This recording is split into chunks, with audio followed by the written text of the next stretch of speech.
Yo, what's up mga idolo? Balita dyan, welcome back mga idolo. For today's video mga idol, basic tips na naman tayo. So ito yung binigay na job order ni Segundo Engineer sa akin ngayong umaga. Bali drain lang ito ng fuel oil mga idol. So dyan kami nagbubuhos ng diesel para hindi magbara yung linyada mga idolo.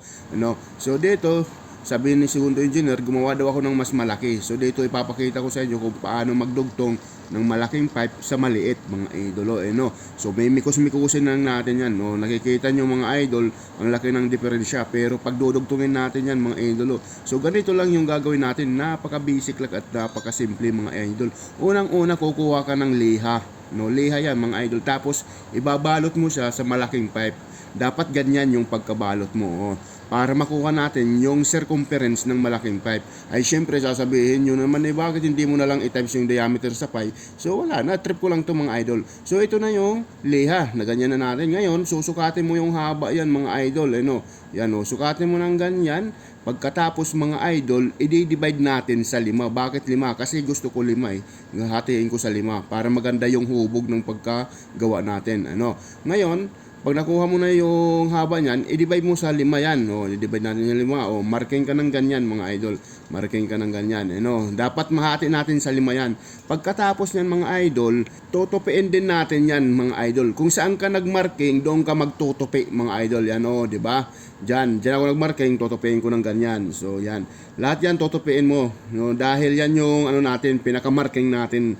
Okay? So dahil mamaya, i-layout natin yan doon sa malaking pipe mga idol. So ganyan lang ka-basic mga idol. So importante yan mga idol dahil ganyan din yung paggawa ng reducer pag wala tayong formula. Ngayon dahil natupi na natin, so ibabalot natin sa malaking pipe. Yan, So nakikita nyo yung pipe may marking na dyan. So na-markingan ko na yan. So sunod na gagawin natin dyan, mamarkingan mo yan. Dyan, marking ka. Kung saan yung marking sa liha, doon ka rin magmamarking sa pipe.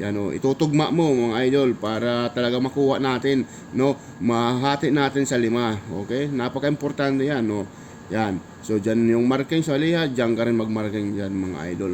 5 piraso yan mga idol, 5 piraso yan. So ganyan lang kasimple mga idol. Sa paggawa ng reducer ay ganyan din mga idol. Ngayon, guhit ka ng ganyan. So simula dyan, nakita mo yung guhit na yan hanggang dito. Yan yung tinatawag na pipe length. Sa pipe length naman, nakadepende na sa'yo kung gaano kahaba. Gaano kahaba, nakadepende. May formula din yan. Kung gusto nyo ng formula is diameter ng pipe, i-times mo sa 1.5. Yan na yung haba.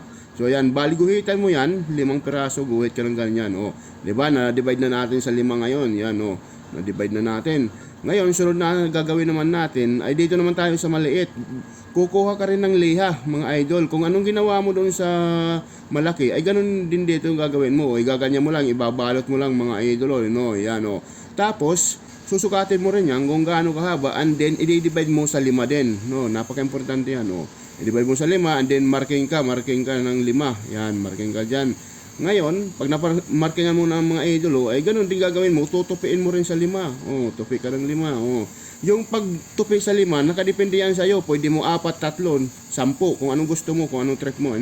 Ngayon, natupi na natin sa 5. Nakikita mo itong isang side na to, tutupiin ko rin. Ganyan na, di ba? Natutupiin. Kahit aling side dyan, mga idol, pwede mong tupiin. Kahit aling side. So ako dyan ako kumuha. Yan tinupi ko ng ganyan. Pagkatapos, i-layout natin yan dito sa malaki. Yan panoorin nyo mga idolo dahil magagamit nyo rin pag gumawa kayo ng reducer. Yan. So ngayon, dahil dyan tayo nagtupi, igaganon mo lang itatapat mo lang. Diba? Yan. Yan yung gitna natin. Gitna ng marking dyan sa liha. Igaganyan mo lang mga idolo and then marking ka. Panoorin nyo naman mabuti mga idol. Yan makakatulong yan pag gumagawa kayo ng reducer. Yan. Ganyan. So ganyan lang gagawin mo. Lahat yon na 5 piraso na guhit natin ay i-layout mo ng ganyan, okay? Tapos, sunod na gagawin natin is, yan, guguhit ka ng ganyan hanggang doon sa kabila, yan Yan, di ba? So, ganyan lang kasimple mga idol, Ganyan din yung paggagawa ng reducer mga idol. Walang formula, mikos-mikos lang, DIY, do it yourself mga idol. Ganun lang ka, simple yan, So, nilayout na natin. Ngayon mga idol, i-count out naman natin mga idol yung minarkingan natin. I-count out na natin mga idol. So, ganito na yung magiging hitsura niya pag na-count out na. Yan na, di ba? 5. 5 piraso yan nagalamayo. Tingnan nyo. Ngayon, pupukpukin natin ng dahan-dahan para mag-bend. No, yan o.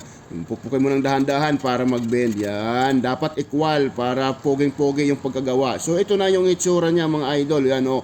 As you can see mga idol, ang ganda ng hubog. No, yan o.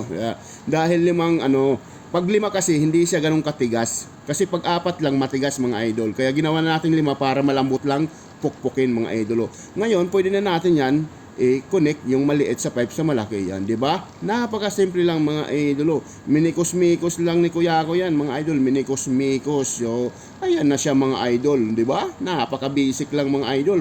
Ganyan din paggawa ng reducer. So dito ay syempre i-welding na natin mga idol. Yan. Yan yung mga technique dyan mga idolo. Kahit wala tayong formula, kaya natin. Kaya natin gumawa ng reducer mga idol. Ganyan din yung paggawa ng reducer mga idolo. Ayan, So syempre dapat straight din mga idolo. Tingnan mo ng maayos, dapat straight din. Yung pagka-tacking mo, hindi dapat na bend or baliko, dapat straight siya mga idol yan, So dito naman mga idol, pag pressurize mga idol, dapat nakagrind ng malalim dyan. Alam nyo ba kung bakit? Para pag nag-welding tayo, magpipenetrate yung welding natin sa loob, pag pressurize, okay mga idol. So dito, if full weld na natin, so ganito na yung magiging hitsura niya. Naputol na rin natin mga idol, ayan na siya, di ba? So napaka-basic, napaka-simple lang mga idol. So makikita nyo dito sa loob yan, nag-penetrate din yung welding natin. Maganda yan mga idol. So ito na yung finished product. Okay na yung mga idol, ilalagay na lang natin. Okay, so hanggang dito na lang yung video ni Kuya Ako mga idol. See you next time mga idol. Huwag kalimutan i-share yung video. Bye bye. Brrr.